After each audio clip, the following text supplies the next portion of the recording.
eu tô vendo várias coisas que você tá falando, eu tô conseguindo enxergar muito paralelo com coisas que eu já li que não são tão profundas assim como tu tá falando, mas me parece que existe um conhecimento em comum porque você tava falando agora antes sobre invocar lá o demônio e lidar com ele.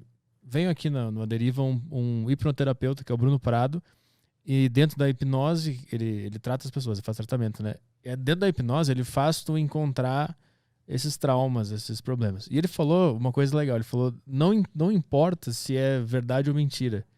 O que importa é que o teu subconsciente acha que é verdade. Então ele tá falando sobre vidas passadas. Aí ele falou que ele já foi pra vida passada, ele já tratou uma cliente que foi pra uma vida passada e tal.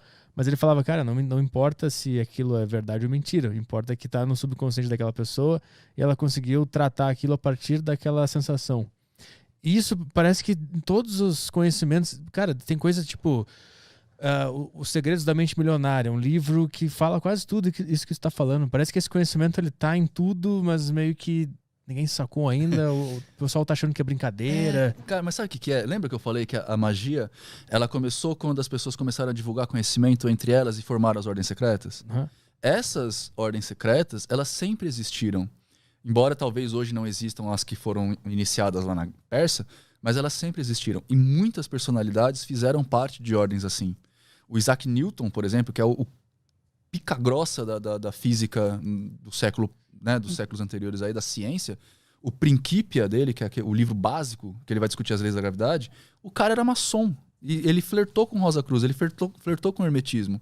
Existe uma lei na física que ele criou, se não me engano é a terceira lei, que é uma das 7 leis do hermetismo, que é a lei da ação da reação. Tipo, toda ação tem uma reação igual ao contrário. A gente já defendia isso. No hermetismo, lá na Grécia Antiga. E ele veio e depois provou isso matematicamente. Mas esse conhecimento, quando o pessoal, sem os aparatos científicos, quando eles descobriram essa lei, por exemplo, da ação-reação, como é que eles sacaram isso? Por observação. E aí é que tá o grande problema, né?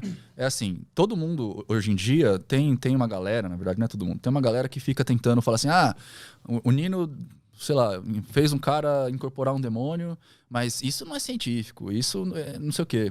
E não é mesmo. E a gente sabe que não é, né? E a gente nem quer ser. A grande brincadeira é que a magia e a ciência, elas sempre andaram muito de mão dadas. A magia ela tem um papel de propor desafios. E a ciência tem um papel de aceitá-los ou não. Então, assim, vários dos conhecimentos que a gente tem, e que a gente sempre teve, que a gente sempre trouxe, hoje em dia estão começando a ser provados por culpa dos equipamentos. Então, por exemplo, várias coisas que a gente aprende no hermetismo, quando a gente estuda a filosofia hermetista de verdade... Hoje a neurociência consegue comprovar, como o poder do incômodo. Como assim? O poder do incômodo é um negócio que a gente sempre fala que o mago ele é ativo até quando passivo. Ou seja, o mago ele tá fazendo coisa mesmo quando ele escolhe não fazer nada. Entende? Ele não faz nada porque a vida colocou, ele escolhe não fazer. Isso é um poder do incômodo. Você tem que estar incomodado o tempo inteiro, porque é só no incômodo que você consegue fazer as coisas andarem. Se você tá feliz e satisfeito, você senta a bunda no sofá e morre. Né? Agora, se você tem alguma pulguinha atrás da orelha, uma vontade de fazer alguma coisa, sua vida anda e você anda por consequência. Esse é um poder do incômodo que a neurociência hoje estuda.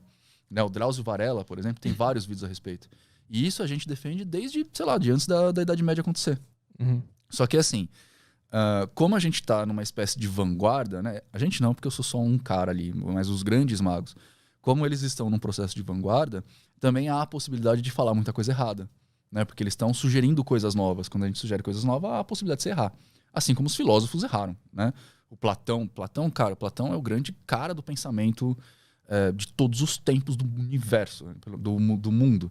E o cara falou da história do mundo das ideias e do mundo do sensível, que a gente já sabe que não se processa o mundo das ideias. Tipo, não existe uma ovelha ideal, um Petri ideal em algum lugar que você é corruptela desse cara. Não existe isso. Mas foi o Platão que falou, cara. Saca? Então a gente também propôs muitas coisas que a gente viu que não se procede, né? Se você pegar os grandes... Quer ver outra coisa que saiu da magia, que veio para o mundo científico? A pólvora. A pólvora era terreno dos alquimistas. Alquimistas eram os caras que estudavam magia na Idade Média.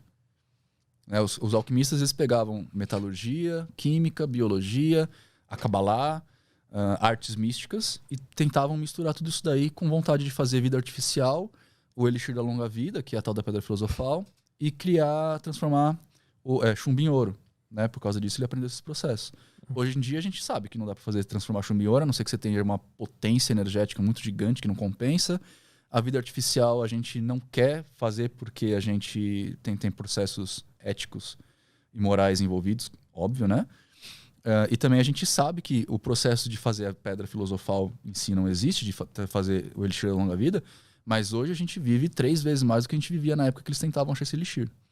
Né? Que é a gente... Né, as pessoas morriam com 30, 40 anos na Idade Média. Hoje a gente vive até 100 anos fácil. Uhum. E várias coisas do que foram aprendidas naquela época, até destilação, purificação, a cerveja que você toma hoje provavelmente é culpa de alquimista. Então, tipo, tudo isso veio da magia e saiu para a ciência. Né? Era magia porque não existia um conhecimento formalizado sobre o que eles estavam fazendo. A gente não tinha laboratório para colocar em teste.